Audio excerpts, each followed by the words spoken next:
एक समय की बात है, जंगल के पास एक लकड़हारा रहता था। वो जंगल में लकड़ी इकट्ठा करता था और उन्हें पास के बाजार में बेचता था कुछ पैसों के लिए। एक दिन की बात है, वो एक पेड़ काट रहा था।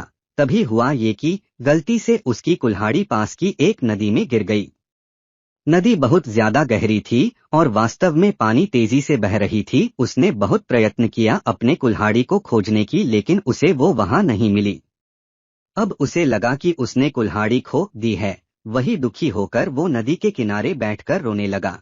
उसके रोने की आवाज सुनकर नदी के भगवान उठे और उस लकड़हारे से पूछा कि क्या हुआ। लकड़हारा ने उन्हें अपनी दुखद कहानी बताई। नदी के भगवान को उस लकड़हारे के ऊपर दया आई और वो उसकी मेहनत और सच्चाई देखकर उसकी मदद करने की पेशकश की। वो नदी में गायब हो गए और एक सुनहरी कुल्हाड़ी वापस लाया, लेकिन लकड़हारे ने कहा कि यह उसका नहीं है। वो फिर से गायब हो गए और अब की बार उन्होंने चांदी की कुल्हाड़ी लेकर वापस आए, लेकिन इस बार भी लकड़हारे ने कहा कि ये कुल्हाड़ी उसका भी नहीं है। अब नदी के भगवान पानी में फिर से गायब हो गए और अब की बार वो एक लोहे की कुल्हाड़ी के साथ वापस आ गए। लकड़ी का कुल्हाड़ी देखकर लकड़हारा मुस्कुराया और कहा कि यह उसकी कुल्हाड़ी है। नदी के भगवान ने लकड़हारे की ईमानदारी से प्रभावित होकर उसे सोने और चांदी की दोनों कुल्हाड़ियों से भेंट किया।